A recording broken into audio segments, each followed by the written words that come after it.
ahora os voy a presentar a Marina Martínez. Marina es personal del Centro de Desarrollo Tecnológico Industrial CEDETI en Bruselas, es personal permanente en Bruselas. La función de Marina y de compañeros suyos que están en la oficina de CEDETI en Bruselas pues es principalmente trabajar para apoyo a entidades españolas en la participación de los programas Marco, ¿no? Por lo tanto, es una persona que, entre que lleva unos cuantos años ya viviendo en Bruselas y trabajando en esto, pues es una voz bastante autorizada para trasladarnos algunos elementos clave. Es verdad, Marina, no pasa nada por decirlo. Y sobre todo es una persona que al vivir en Bruselas, al participar activamente en un montón de tipos de comités, de agrupaciones, de representar a la posición española muchas veces en esos comités, pues bueno, conoce bastante de las tripas internas de todo esto y en particular del proceso de preparación de Horizonte 2020 y ahora de lo que inicia, que es la implementación. Y le pedimos, y ella amablemente aceptó, que algunas de esas claves nos las contase, sobre todo orientadas a los que queramos participar en los próximos años, tener como lecciones clave que podamos utilizar, ¿no? Y es lo que nos va a contar. Marina, encantados de tenerte y the floor is yours. Pues muchas gracias, el placer es mío. Siento no poder estar allí presente con vosotros, pero bueno, ya esta tarde ya salgo de viaje para Madrid y por las fechas que son era imposible, pero bueno, la tecnología hace todo posible y puedo estar con vosotros este rato y compartir este tiempo con vosotros. La idea de mi presentación, claves para la participación en Horizon 2020, era un poco dar una visión pues de aspectos que son importantes de cara al participante a la hora de plantearse pues empezar a participar en una propuesta o empezar a liderar una propuesta, y para conocer un poco como bien ha dicho Marcos, en qué entorno es el que nos movemos. La presentación la he dividido en tres partes, un poco para que veáis quién va a gestionar el qué a partir del mes que viene. Eso es importante, es un cambio significativo y de mentalidad en cómo se habían gestionado los proyectos, las evaluaciones hasta el momento en el entorno europeo. Después, otra cosa importante es saber cómo te van a evaluar para tú saber cómo tienes que comunicar mejor en forma de propuesta cuáles son los objetivos, cuál es la solución que tú propones como alternativa.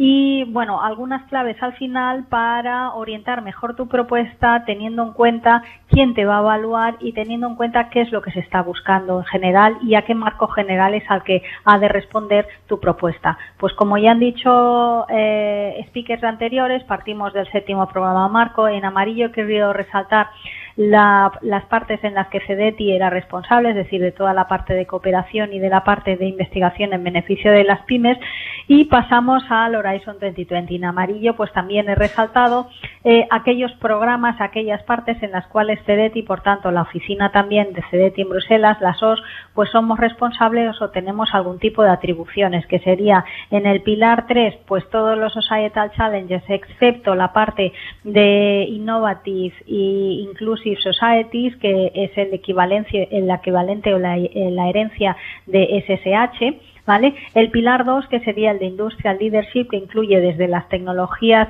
industriales hasta todo lo que es acceso a financiación y a capital riesgo. También otros programas como por ejemplo Eurostars y el SMIS Instrument. Y en el pilar 1 CEDETI se encargaría también de la parte de Future and Emerging Technologies y coordinaría o compartiría el seguimiento de todo lo relacionado con Research Infrastructures. Algunos aspectos importantes que tenéis que tener en cuenta es que en Horizon 2020 se busca que los proyectos, estoy hablando siempre de los proyectos en los cuales CEDETI, de los programas o subprogramas en los cuales CEDETI es responsable, es decir, de Societal Challenge y de Key Enabled Technologies, incluido el SMIS Instrument. Pues son proyectos o acciones que intentan abarcar pues toda la cadena de I+D, pues desde lo que pueda ser una investigación más básica, pero siempre aplicada, pasando por un desarrollo tecnológico, demostración, validación, algo que esté cerca del mercado, un piloto cerca del mercado. Esa será la filosofía de los proyectos o de las acciones que se llevan a cabo en Horizon 2020. Por otra parte, Horizon 2020 prevé también, o lo que espera es incentivar el empleo de los jóvenes científicos. En general, el mantra de Horizon 2020 o a lo que responde Horizon 2020 es a Growth and Jobs. Y en ese sentido, pues todo lo que sea el apoyo a emprendedores es bienvenido.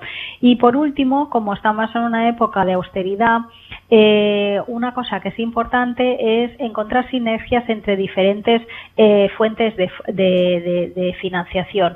Una sería Horizon 2020, pero otras son los fondos estructurales que se desarrollan, en nuestro caso, a través de las regiones.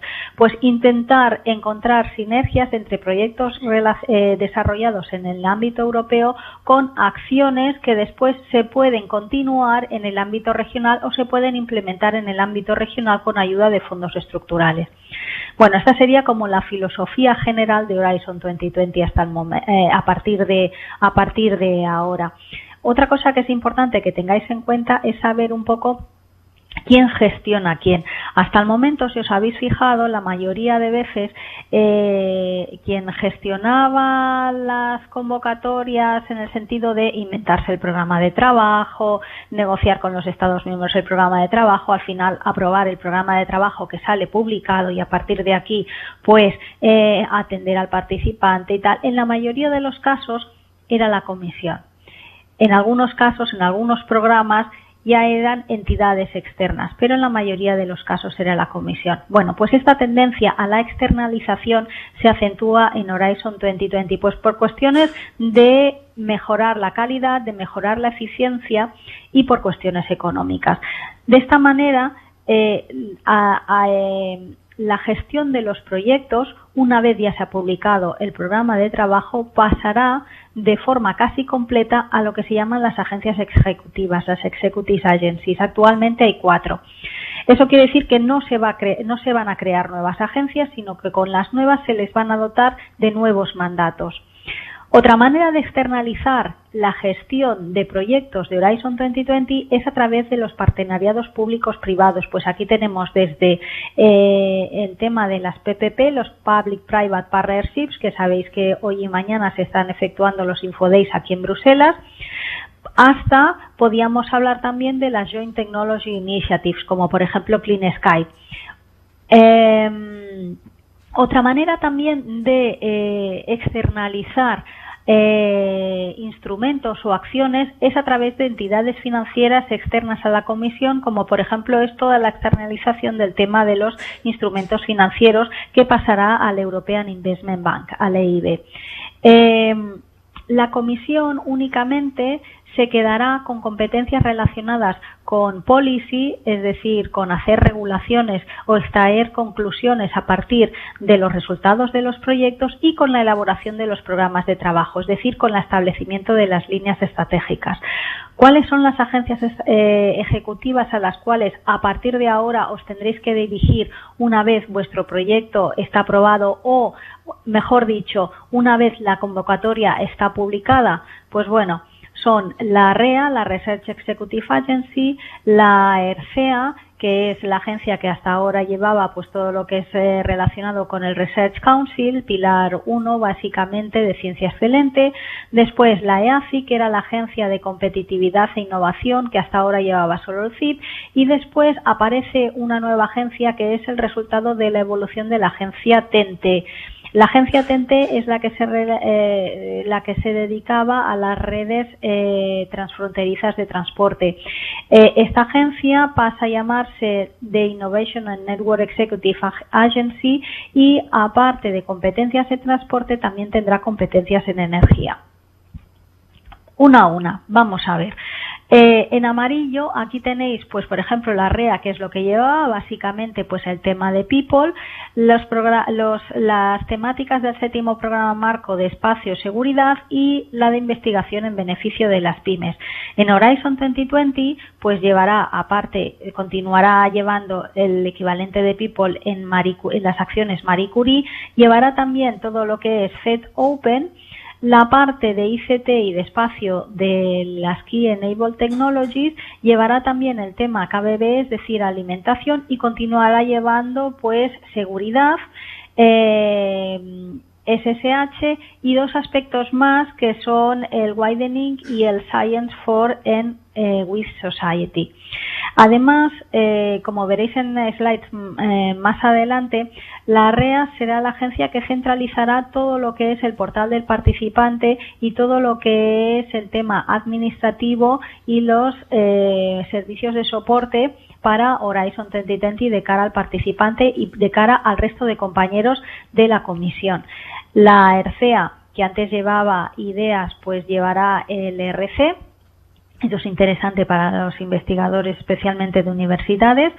La EAFI, que hasta ahora en el 7º programa marco llevaba el CIP en la parte de Eco Innovation y del CIP Intelligent Energy, pues en Horizon 2020 llevará todo lo que sea relacionado con innovación para las pymes, el SMEs Instrument. Llevará también el nuevo instrumento Fast Track to Innovation. Llevará todo lo que es la parte de Environment, el Climate Challenge, y llevará la parte que más se parece al CIP del programa de energía, del Challenge, del reto social de energía. Por otra parte, también se cargará con la parte de COSME. El COSME es el programa para competitividad, competitividad para las pymes. Y llevará la parte de LIFE que hasta ahora llevaba DG Environment, y también algunos programas como el tema de European Maritime and Fisheries Fund. En el caso de la INEA, que es la agencia que os había dicho que antes se dedicaba solo a TEN-T y Marco Polo desaparecerá. Y en Horizon 2020 esta agencia llevará todo el reto social de transporte y todo el reto social de energía, y además llevará también la EU Connecting Facility. ¿Qué actividades entonces son las que se queda la comisión? Pues como os he dicho, únicamente se quedarán las actividades como más estratégicas, que son aquellas que consisten en establecer políticas a través o a partir de estudios o de resultados de los proyectos, la elaboración de los programas de trabajo, después algunas actividades que considera que son estratégicas, como podrían ser las relaciones con los member states, las relaciones con las plataformas tecnológicas, algunos programas específicos como la observación de la Tierra o agreements específicos de observación de la Tierra con la Agencia Espacial Europea. Después también llevará todo lo que es cooperación con terceros países, es decir, cooperación internacional, y únicamente hará el seguimiento de aquellos grandes proyectos piloto o demostradores que considere que son estratégicos. Aparece una pequeña agencia que es la GSA, la Galileo Supervisor Authority o la GNSS Authority, que es la agencia que antes llevaba el programa Galileo de investigación. Actualmente, pues la GSA ya no está en Bruselas, está en Praga, y lo que llevará es la parte de Galileo que está dentro, los tópicos de Galileo que están dentro del programa Espacio. Bueno, también, aparte de esta descentralización, es decir, la comisión solo se queda con algunas de las tareas, las más estratégicas, y el resto, lo que es desde la publicación hasta el seguimiento de los proyectos, publicación de la convocatoria hasta el seguimiento de los proyectos, lo deja las agencias en la mayoría de los casos, ¿vale? Habrá una serie de servicios comunes. Hay una serie de servicios comunes que se queda la comisión, que son básicamente los servicios de auditoría, ¿vale? Y los servicios legales. Y hay una serie de servicios comunes que son los que continuará llevando la REA y que aumentará, por ejemplo, lo que es el Participant Portal, la publicación de la call, la organización general de las evaluaciones, la contratación y el pago de los expertos independientes. Es decir, si vosotros os apuntáis a la lista de evaluadores y conseguís ser llamados a evaluación, quien os hace todo el proceso es la REA, sea cual sea el programa, o quien organiza todo el proceso de evaluación y lo coordina es la REA. Bueno, aparte de esto, es bueno que sepáis que la REA también hace el seguimiento de otros programas que no solo son Horizon 2020, sino también el Erasmus for All, que puede ser interesante para aquella gente que esté en la universidad, Creative Europe, todo lo que está relacionado con COSME, todos los servicios logísticos y de informática relacionados con COSME también los llevará, aparte de algunos programas que tienen que ver con consumo y con crecimiento. Por último, bueno, continuando así, ahora ya hemos visto más o menos quién gestiona qué. Esto quiere decir que desde el momento que el Work Program está publicado, ¿vale? Nosotros, si queremos tener alguna interlocución, a partir de que nuestro proyecto está ya aprobado, no es la comisión o un officer de la comisión quien lo seguirá, sino posiblemente un officer de alguna de las agencias que os he comentado. Lo digo para evitar estar llamando a un montón de teléfonos y ir de un lado para otro.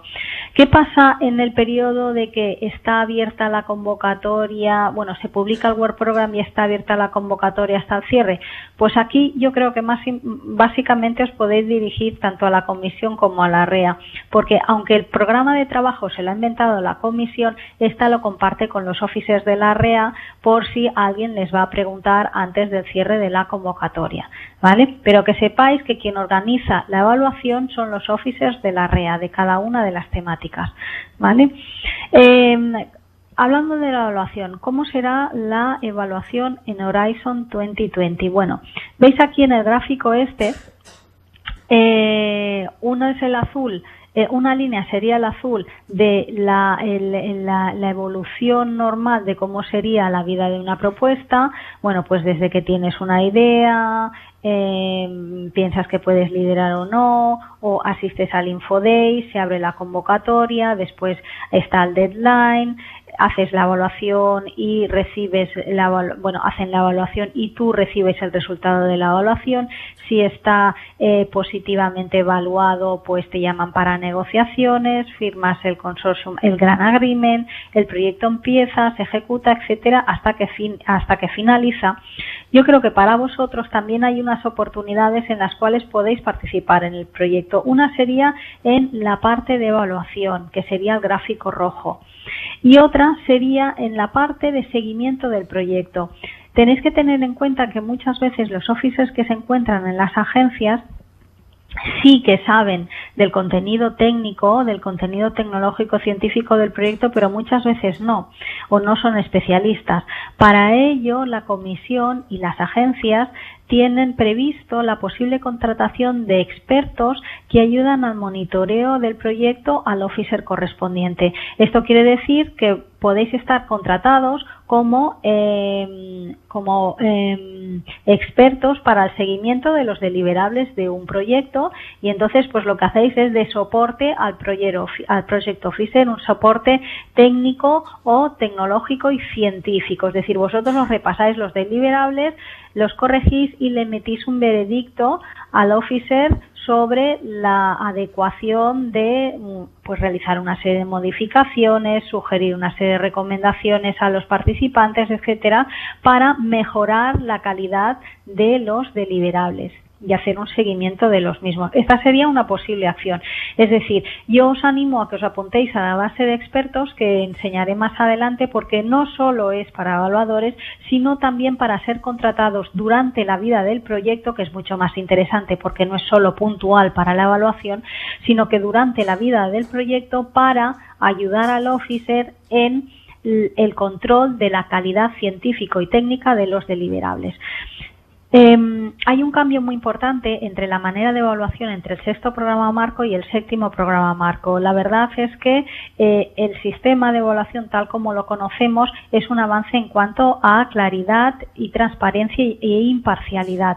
Tanto es así que en el Horizon 2020 se va a continuar con una sistemática muy similar de este principio, basado en que en la excelencia, en la transparencia, en la imparcialidad Por otra parte, en la confidencialidad de la información que vosotros recibís como evaluador, en el intento de mejorar la eficiencia y la velocidad en el proceso de evaluación y en considerar, esto es nuevo del Horizon 2020, de darle una especial importancia a los aspectos sociales y éticos y de seguridad o de privacidad de los datos de las propuestas. Esto quiere decir, como veremos más adelante, que en las propuestas no solo se evalúa el aspecto técnico, sino otros aspectos también en paralelo.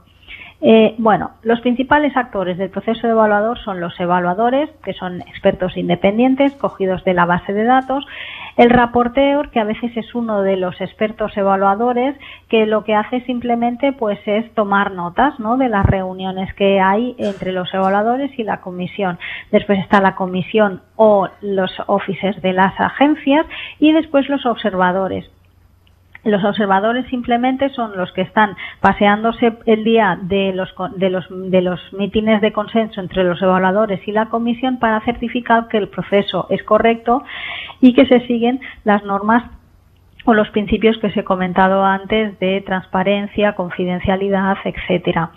Los evaluadores normalmente por cada panel que está evaluando pues una serie de tópicos, se escoge como mínimo 3 expertos y como máximo pues unos 5 o 7, dependiendo del número de tópicos que tiene que evaluar ese panel de expertos y dependiendo también de si hay muchas propuestas o pocas propuestas a evaluar.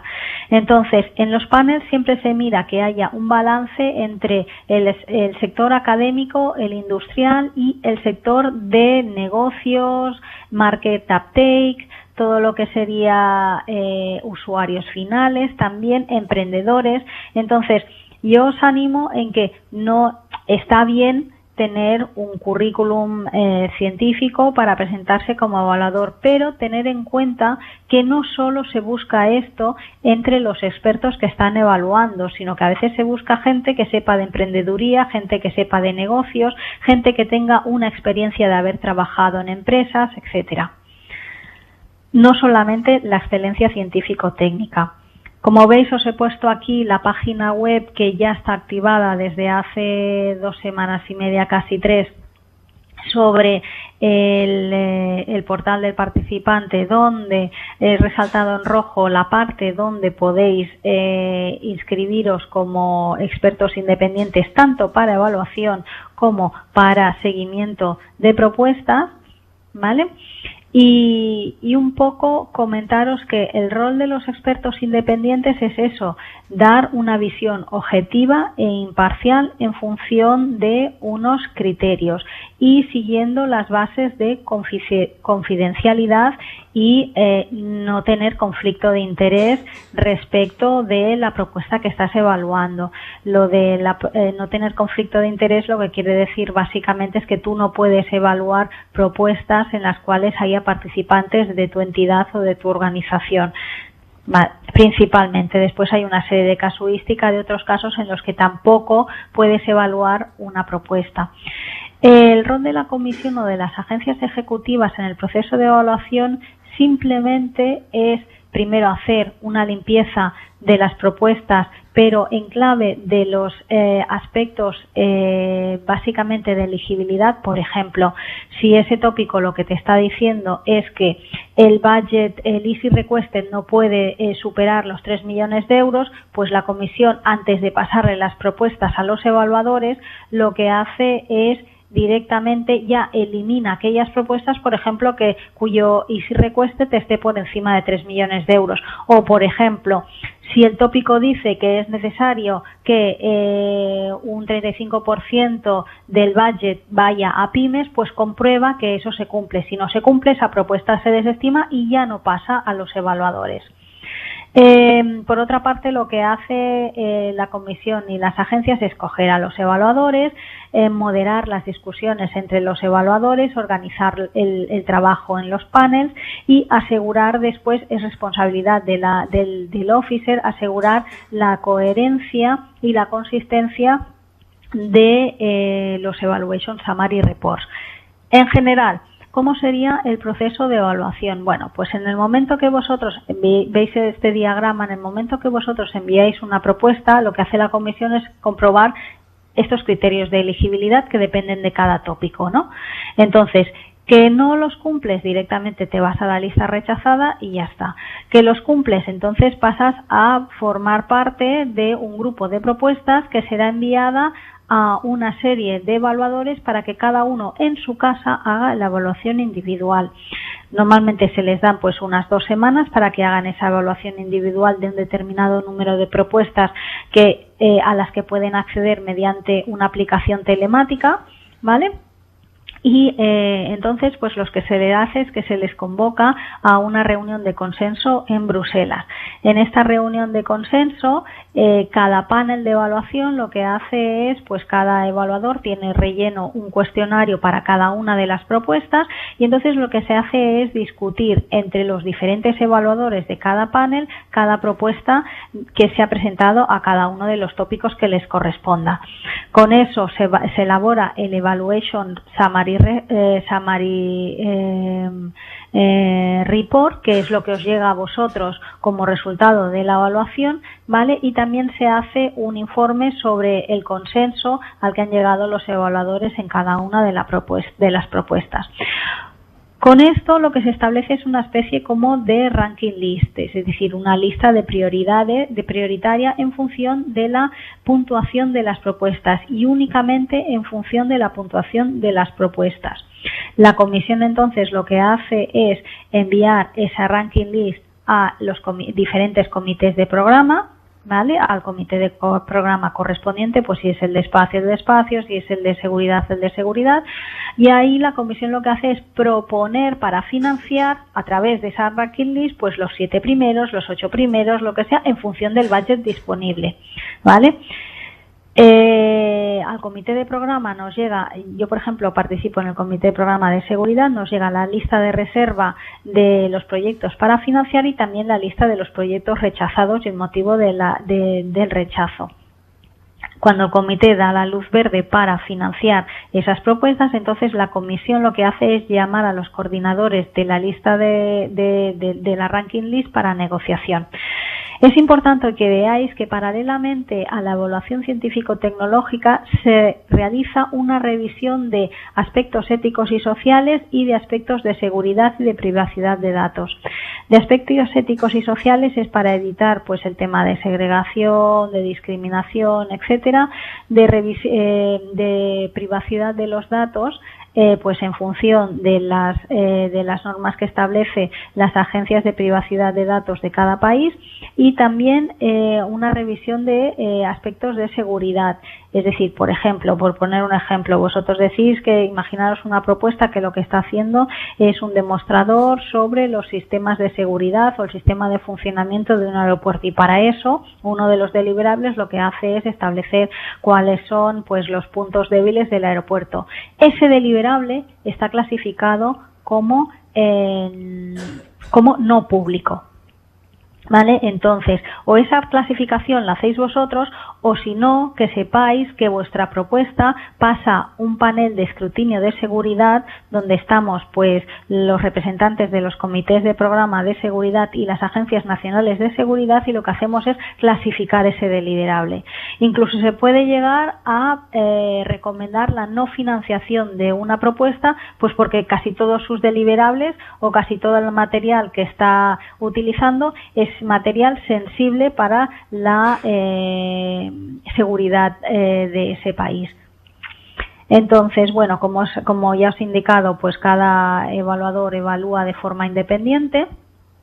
Se ha de tener en cuenta antes de evaluar pues todo el tema de condiciones de exclusión y una de las cosas que varía respecto al Horizon 20, respecto al 7º programa marco es que lo que se presta especial atención a la capacidad financiera, esto ya se hacía en Horizon 2020, y a la capacidad operacional. La capacidad operacional es lo que se evalúa en el criterio aquel que le llamábamos 2 de calidad y eficiencia en la implementación. Ya lo veremos más adelante. Aquí os he querido hacer un resumen de para todos los tipos de instrumento de financiación de propuestas, que os han explicado posiblemente en una charla anterior, ¿vale? ¿Cómo son los criterios? Pues el criterio 1 de excelencia, el criterio 2 en orden de importancia es el impacto y el criterio 3 es el de calidad y eficiencia en la implementación. Recordad que si estamos haciendo una evaluación en 2 pasos, en el que primero solo tenéis que enviar posiblemente un pequeño cuestionario de la idea de proyecto que tenéis, solo se os evaluará en función de la excelencia y del impacto. Y cuando ya seáis invitados a presentar la full proposal, entonces se hará una evaluación de los 3 criterios normal y corriente. ¿Vale? A tener en cuenta, bueno, pues aquí he puesto, por ejemplo, cómo se evaluaría o qué se buscaría en cada uno de los criterios si se trata de una acción de Research and Innovation, de las financiadas al 100%. Una acción solo de Innovation, de las financiadas solo al 70%. En el caso del SMIS Instrument, pues 3/4 de lo mismo, pues tenéis cómo es cada uno de los criterios. Atención, porque en el caso del SMIS Instrument, para las fases 1 y 2, básicamente lo que te viene a decir es que lo que más importa es el impacto. Así como en el 7º programa marco todos los criterios se pesaban igual, en el SMIS Instrument el criterio del impacto pesará 1,5 respecto al criterio de excelencia y en el de calidad y respecto al criterio de calidad y eficiencia en la implementación. Os pongo también los criterios para acciones de coordinación y soporte, por ejemplo, son acciones típicas pues de estudios para la comisión o de organización de eventos. Los criterios que se va a seguir también para el tema de participación en las ERANETs, ¿vale? Y bueno, igual esto os puede caer más lejos, los criterios de evaluación en el caso de pre-commercial procurement, que son la compra pública innovadora. Bueno, la escala de clasificación continuará igual que en el 7º programa marco, del 1 al 5 en pasos de 0,5 a 0,5 y simplemente pues recordar que la definición de cada una de estas clasificaciones pues es la que es. Para poder pasar a la siguiente fase es necesario que al menos en todos tus criterios superes el 3 y para poder estar por encima del threshold, al menos en alguno de los criterios tienes que tener más de un 3. Bueno, en función de cómo hemos visto que es la evaluación, ¿cómo pensáis que sería mejor orientar tu propuesta para responder mejor a la manera de cómo te van a evaluar a partir de la próxima call en 2014? Bueno, vamos primero al criterio de excelencia. En el criterio de excelencia, lo que tenéis que, para mejorar el criterio de excelencia, los consejos o las ideas básicas que hay detrás es que cuando se está evaluando excelencia, lo que se está mirando es qué objetivos estás planteando en tu propuesta. Tener en cuenta que en una propuesta lo que tú propones o lo que tú presentas es una solución a un problema que la comisión te plantea. Bueno, pues entonces, en función de la solución que tú propones, tú tienes una serie de objetivos. Es necesario que en tu propuesta demuestres que estos objetivos están alineados primero con el programa de trabajo, obviamente, y con el tópico que tú vas a aplicar, ¿vale? Pero también, por ejemplo, con las principales iniciativas del sector.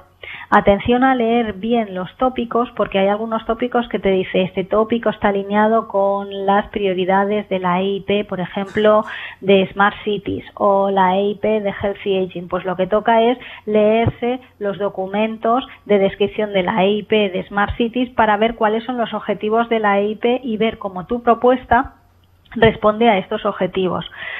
En general, cualquier propuesta de Horizon 2020 responde a una estrategia mayor, a una estrategia superior, que es la estrategia Europa 2020. Y en el caso concreto de Horizon 2020, imaginaros que a igualdad de propuestas excelentes, ¿vale? Una de las premisas es escoger aquella que en un menor espacio de tiempo pueda generar más crecimiento y más empleo. Growth and Jobs. Es el mantra de la estrategia Europe 2020.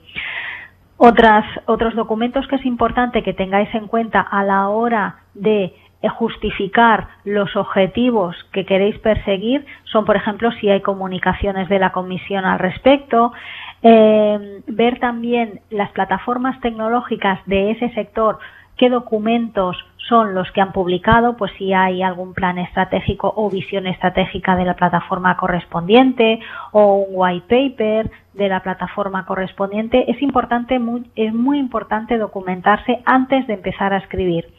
Y por último, también revisar si hay alguna directiva europea que aplique al caso que nosotros vamos a trabajar. En ese caso quiere decir que la solución que propongamos tiene que estar en línea o tiene que ayudar al cumplimiento de esta directiva. Otra cosa que también tenemos que mirar o que se fijan los evaluadores en la evaluación del criterio de excelencia es mirar qué relevancia tiene la solución que nosotros proponemos para este problema. Entonces, es decir, la solución que proponemos permite aumentar las ventajas en un mercado global, permite la creación de empleos, por ejemplo. Y yo no diría que por último, pero también en el mismo nivel de importancia es la solución que tú propones supone un paso adelante desde el punto de vista científico, técnico, tecnológico. Es decir, ved que en la excelencia científica es importante que haya este paso adelante en el aspecto científico y técnico, pero también aparecen otros aspectos más regulatorios y otros aspectos más competitivos que se tienen que tener en cuenta. Es importante que en esta primera parte describáis muy bien cuál es el estado del arte, y esto quiere decir que intentar ser lo más objetivos en analizar y en buscar qué proyectos o actividades previas ya ha financiado la Comisión en ese sentido. Y no solo la Comisión, pero si también conocéis de proyectos e iniciativas a nivel nacional o regional, debéis presentarlas y debéis presentar o debéis demostrar cuál es la diferencia o el punto diferenciador de vuestra propuesta, de vuestra solución. Es también necesario, por tanto, destacar cuál es el valor añadido que da vuestra solución a todo lo que se ha hecho hasta el momento, es decir, dónde está la novedad y si no es solo novedad, dónde está la complementariedad con todo lo que se ha hecho hasta el momento. Paso al criterio 2, que sería el criterio basado en la implementación. ¿Cómo estarán mirando los evaluadores este criterio? Bueno, básicamente se centrará en la justificación de la capacidad operacional de cada uno de los partners. Esto quiere decir que se fijarán en cómo habéis descrito vuestra entidad, es decir, qué tareas son las que van a hacer, cómo está explicado el perfil de vuestra entidad, si el perfil se corresponde con las tareas que tenéis que hacer. Es decir, un error típico de la gente que trabaja en universidades es hacer la descripción general de toda la universidad, ¿vale? Y al final dedicarle solo unas pequeñas líneas a el grupo de trabajo en el que yo estoy desarrollando mi tarea científica y por el cual yo estoy aplicando. Tiene que ser al revés. Se tiene que dar un marco general para que tengan una idea de cómo es la universidad, pero ir rápidamente al departamento o al grupo de investigación y destacar las bondades o los trabajos que está haciendo ese grupo y que por tanto le autorizan o hacen que sea el idóneo para desarrollar las tareas que le están siendo asignadas. También se mirará en la capacidad operacional el currículum de las personas que van, de los técnicos o de los tecnólogos o de los científicos que van a participar, pero participar de verdad. Después también se miran, pues si tienes alguna lista de publicaciones relevantes, craso error de poner todas, es decir, poner las relevantes y las últimas y las que aplican estrictamente a la solución que vosotros queréis proponer. No se trata de poner páginas y páginas de referencias. Después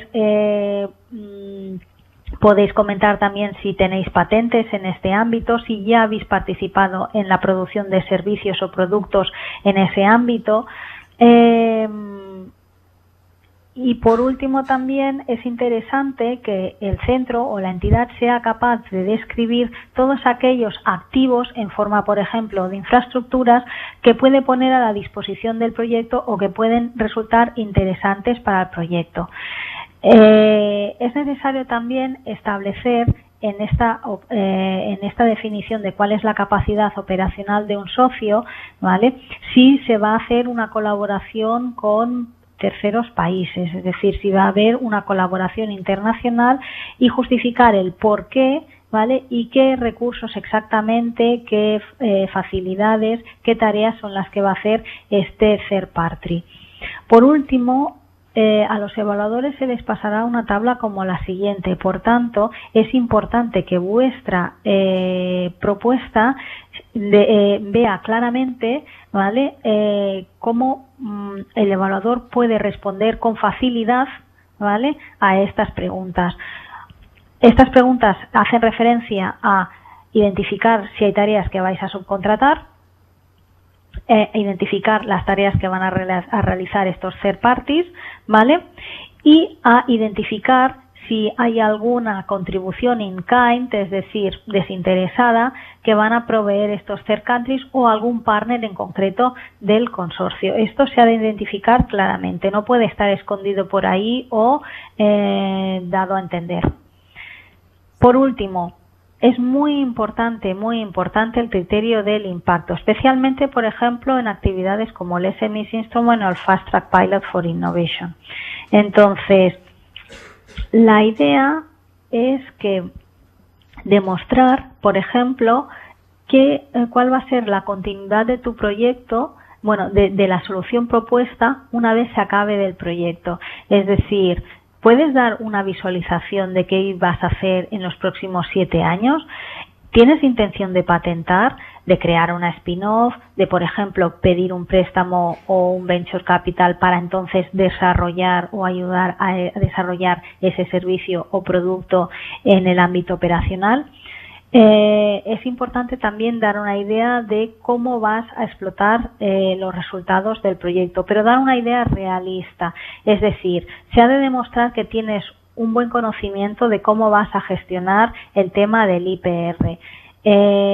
Para ello, la verdad, en vuestras entidades, pues igual tenéis alguna persona identificada que os puede ayudar, ¿vale? Pero sobre todo yo os dirigiría al IPR Helpdesk. Como veré más adelante, os indicaré algunas actividades que realizan justamente para ayudar a esta parte de la propuesta. Después es importante que si vosotros queréis demostrar que se tiene una intención realmente de explotación de resultados, pues demostrar cómo tu propuesta puede contribuir a estándares, es decir, a la estandarización. CNCNL, como veréis adelante, también está desarrollando desde el año pasado actividades, seminarios concretos para ayudar en la redacción de esa parte de la propuesta. Bueno, es importante también en la demostración de que realmente cuando tú obtengas una solución, ¿vale?, un resultado, pues lo quieres implementar, es importante traer a tus usuarios o a los consumidores de ese resultado, de ese producto, de ese servicio ya en el consorcio, no solo con una carta de intenciones.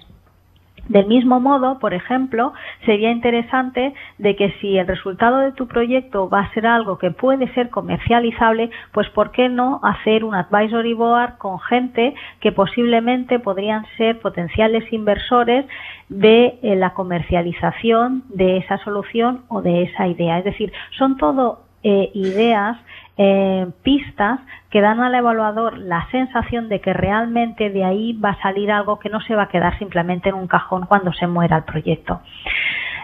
Otro aspecto muy importante en el criterio de impacto, lo que es la diseminación de los resultados. Típicamente, pues las publicaciones, asistencia a congresos, la website, panfletos y tal, esto ya se da por entendido y se da por superadísimo.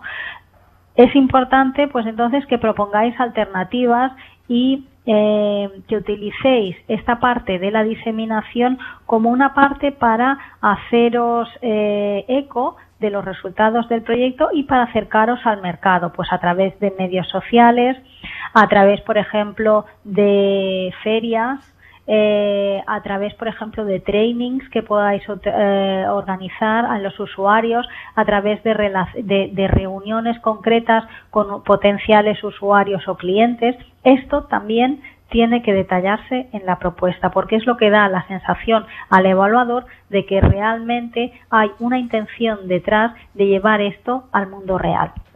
Acordaros en el IPR de proyectos colaborativos. Meterse en un proyecto colaborativo quiere decir que vas a tener que compartir cosas.